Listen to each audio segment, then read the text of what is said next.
We are not in these jobs to be popular. We are here to do the right thing, and I will do the right thing.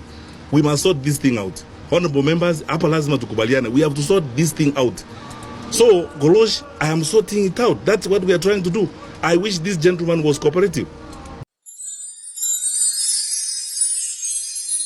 Fred Matiang'I was raised in a humble rural home in Nyamira by parents who believed in one thing: discipline.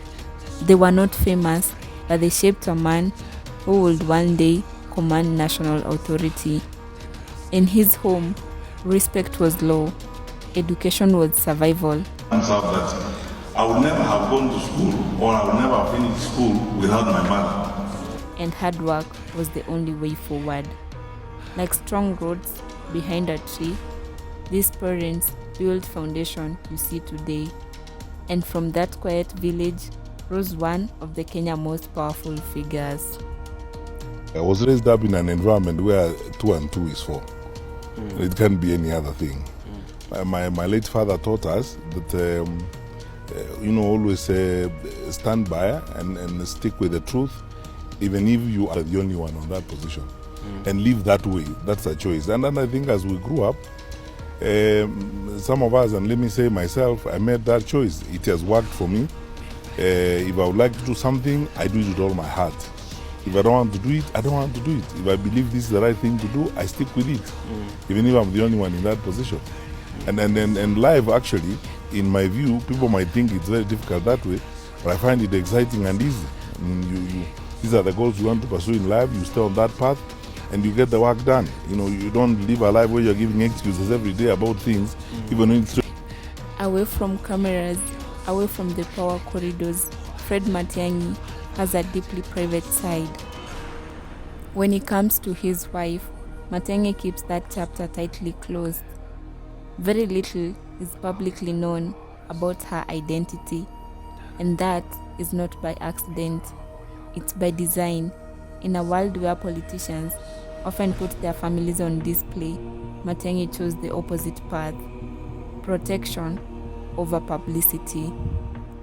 Even details about his wife's parents remain largely out of public view, a clear sign of how deeply he separates family from politics. It's like building a fence around a garden, not to hide it, but to protect what grows inside. Matiang'I is a father, but again, not the kind you will see posting family photos online. Information about his children is extremely limited. What is known, however, paints a clear picture. They have received high-quality education, likely studied in top private or international schools, and are believed to be pursuing professional careers away from politics. Why secrecy? Because Matiang'I understands something powerful. Fame can open doors, but also it can destroy privacy. So instead of raising public figures, he raised individuals. If there is one thing that defines Matiang'i's household, it's education. Remember, this is a man with a degree from Kenyatta University and a master's and PhD from University of Nairobi. Education is not just a path for him, it's a belief system. So, it's no surprise that his children are believed to have followed the same roads: discipline, academic focus, professional excellence.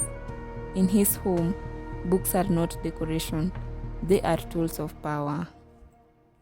Now, the big question is, what is Matiang'i's net worth? While exact figures are not publicly confirmed, estimates place his wealth in the range of hundreds of millions of Kenyan shillings, built from government salaries across powerful ministries, international consultancy roles with organizations like World Bank and United Nations Development Program, academic and advisory work over decades. But here is the twist: he doesn't live like a man trying to prove he's rich. No loud luxury, no unnecessary display. His wealth is like underground water. You may not see it, but it runs deep. Everything about Matiang'i's personal life points to one thing: Control. Control of his image, control of his family's exposure, control of his environment. He's not just a politician, he is a man who understands that power is not just about what people see, but what they don't. By the way, people say, what is authoritarianism or what is dictatorship when you look at it? It's when you force your will or your way in an environment where there's a structured and a systemic framework of doing things.